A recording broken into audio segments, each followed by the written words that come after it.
Depois de se reunir com presidentes das 40 maiores empresas do país numa videoconferência com a Fiesp, a Federação das Indústrias do Estado de São Paulo, nesta quinta-feira, o presidente do Supremo Tribunal Federal, o ministro Dias Toffoli, participou de uma videoconferência com representantes das principais centrais sindicais.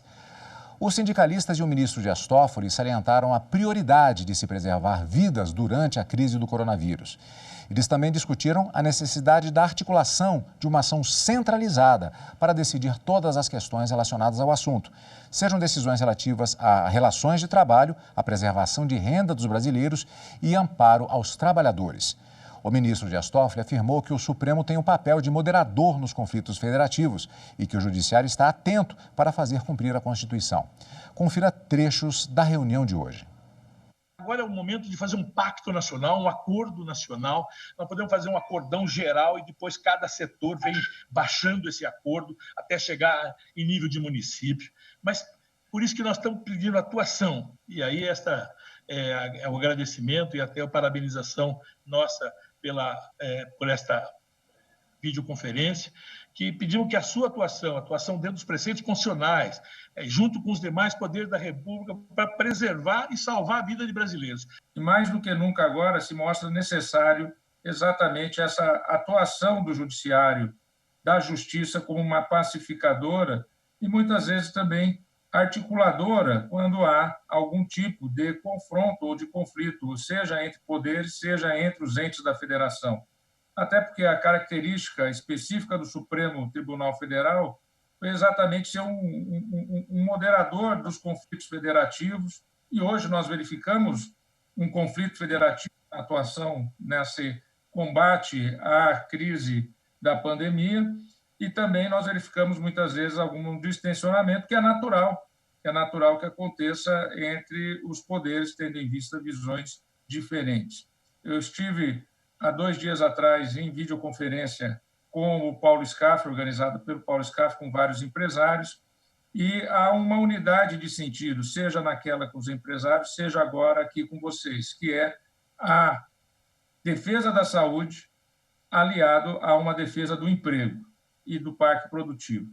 Então, eu ouvi de vocês falar aí a necessidade de manter o parque produtivo, porque é assim que se mantém o emprego, e lá também na conferência com eles, a necessidade e a importância de se manter empregos, porque são pessoas que já foram formadas, são pessoas que já estão atuando, são valores agregados que também, da parte do setor produtivo, eles não querem perder. Em relação ao Judiciário, em primeiro lugar, saibam que nós estamos atentos a fazer cumprir a Constituição, que é o nosso papel.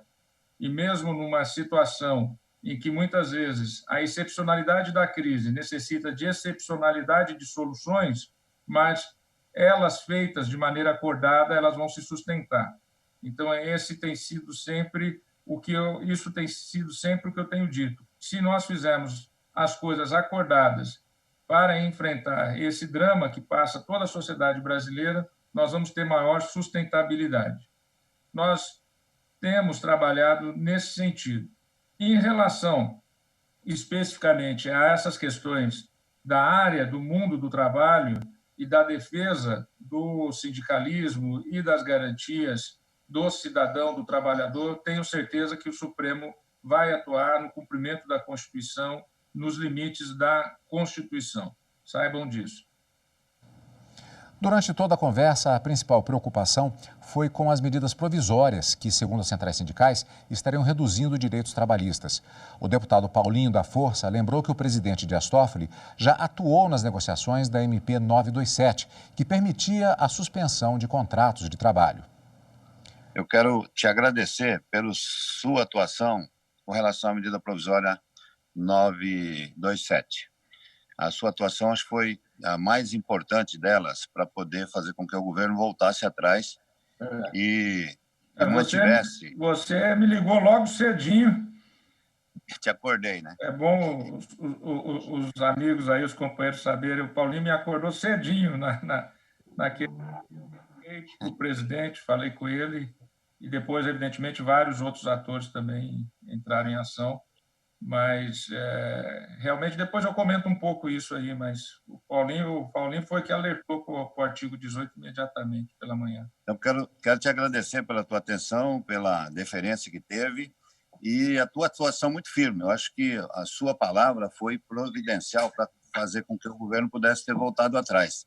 Porque ali seria um caos, né? Eu acho que nós teríamos um verdadeiro inferno no Brasil se mantivesse aquele acordo, aquele artigo. Quando o Paulo me ligou, como eu disse, entrei em contato já diretamente, né, com a equipe do Paulo Guedes, alertei eles num tom até bem forte, dizendo que aquilo ali não tinha, né, nenhum tipo de viabilidade, que aquilo ali cairia no Supremo Tribunal Federal, e depois falei diretamente com o próprio presidente a respeito disso, e o presidente, rapidamente depois, mais adiante, ele soltou um Twitter dizendo que estaria alterando, suspendendo esse artigo 18. Há outras questões que estão nessa MP, pelo que eu tenho conhecimento, eu não sei o detalhe, mas o presidente colocou o Rogério Marinho, o advogado-geral da União, e o ministro da Secretaria de Governo e da SAGE, o Jorge, eles estão preparando aí uma medida que basicamente parece que substitui essa atual medida provisória, viu, Paulinho? Seria bom, Paulinho, você dar uma palavra com o Rogério Marinho a respeito disso, para ver como é que está andando isso. Eu falei. Vou ligar para ele, ministro. Fala com ele. Eles estão trabalhando nisso.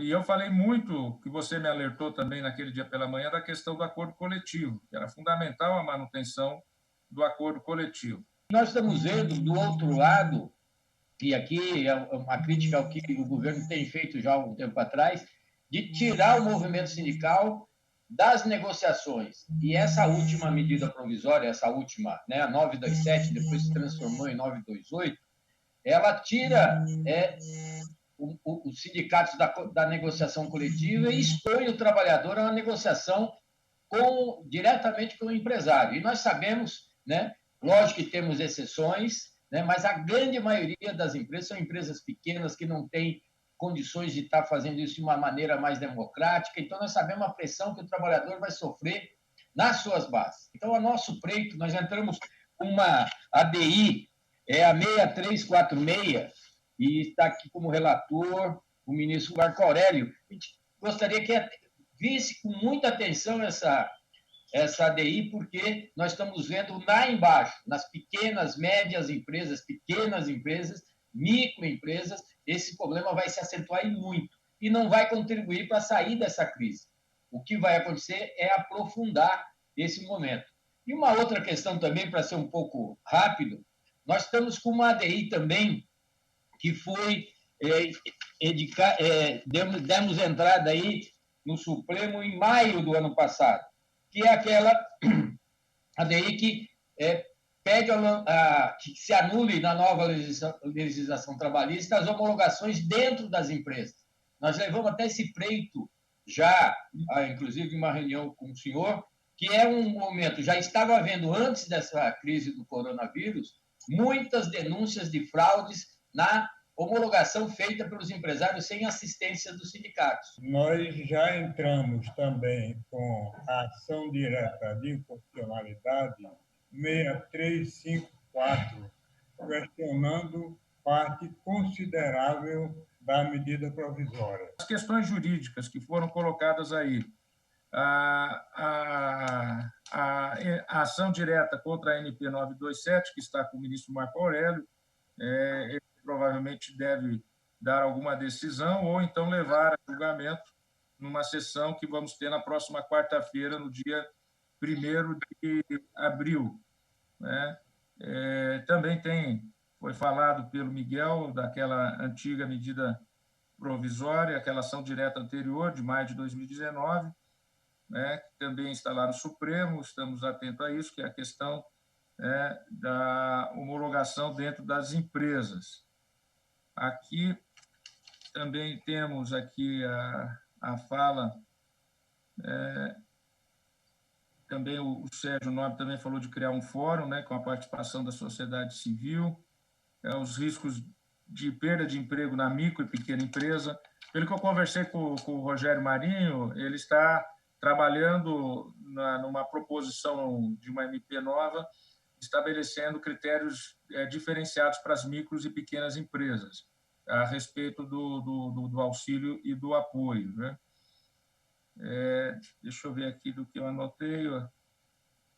A questão das vigências das MPs, que foi mencionado pelo Neto, essa ação está com o ministro Alexandre de Moraes. Pelo que eu conversei com ele, evidentemente que não deve prosperar esse pedido de prorrogar as MPs, porque ela tem prazo constitucional. Isso seria adentrar na soberania do Congresso Nacional, que tem o prazo para analisar e para verificar as medidas provisórias. Então, eu acho muito difícil que prospere. Praticamente não é possível responder pelos colegas, mas há temas que a sensibilidade nós podemos dizer que é praticamente certo que esse pedido que foi feito pela Advocacia Geral da União de prorrogar as MPs não prospere, não vai prosperar. Voltamos a falar do encontro entre o presidente do Supremo, o ministro Dias Toffoli, e os sindicalistas. Na videoconferência também foram discutidas, com as centrais sindicais, medidas que estão sendo tomadas para fazer o país continuar funcionando. Nós estamos muito preocupados com o risco da perda nessa crise dos empregos e das nossas empresas, em especial as micro e pequenas, que no Brasil são responsáveis por mais da metade dos empregos no país. As empresas não sabem se fecha totalmente, se dá férias, se trabalha parcialmente. É evidente que nós temos que dialogar muito com a área econômica, e não só com o governo, mas na área econômica, porque você dizer que resolve esse problema cortando salário, né, diminuindo remuneração também no serviço público, isso é economia que não vai resolver coisa nenhuma, né? Eu tenho dito isso, tenho conversado, não só na defesa do setor do trabalho privado, mas também do serviço público.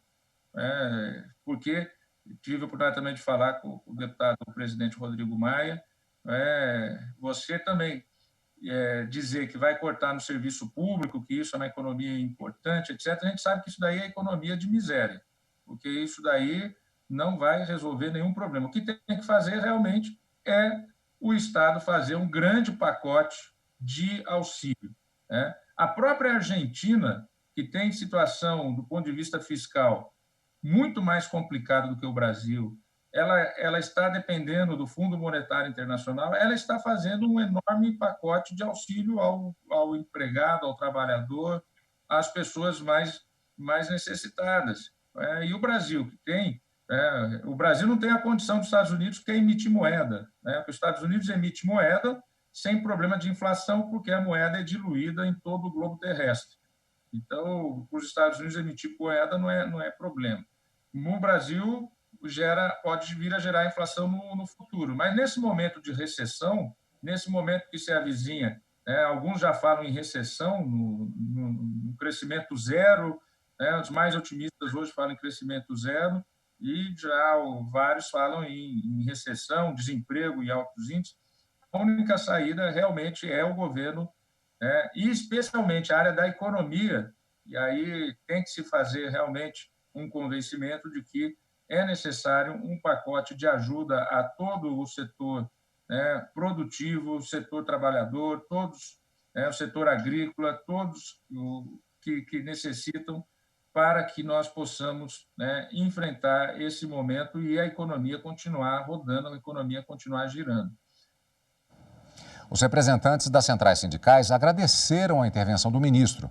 O presidente do Supremo, o ministro Dias Toffoli, disse que está aberto ao diálogo e defendeu uma ação coordenada para que se possa estabelecer um protocolo de ação de enfrentamento à crise provocada pelo coronavírus.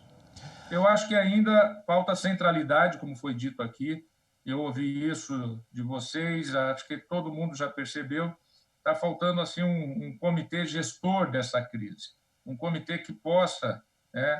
A questão da saúde é uma coisa, a questão de todas as outras áreas de governo, que, por exemplo, o Braga Neto é o gestor, o ministro da Casa Civil, o general Braga Neto, ficou como o gestor de um gabinete de crise que reúne todos os ministérios para todas as áreas. também tem uma certa característica, mas está faltando um comitê mesmo, técnico, gestor, que possa estabelecer protocolos de ação. Como manter, por exemplo, no caso de São Paulo, vamos falar aí de São Paulo, como manter a Sabesp funcionando, a Eletropaulo funcionando, né? E no Brasil, como foi dito por um dos companheiros aí, a questão relativa ao fornecimento de água, luz, a internet, né? O Adilson tocou nesse ponto.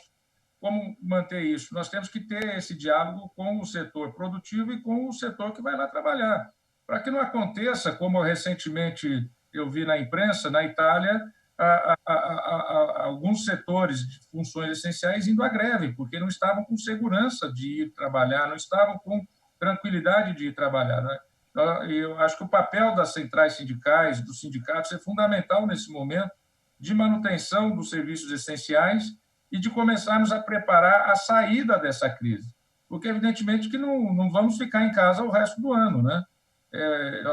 Vai ter que ter uma retomada a qualquer momento. Presidente Toffoli, muito obrigado, foi excepcional essa relação. Nós vamos encaminhar formalmente toda essa conversa que tivemos e algumas questões que não foram colocadas. O Pegado, por exemplo, que é presidente do CODEFAT, não deu para ele falar, mas ele tem sugestões de recursos que podem irrigar as pequenas e microempresas. Né?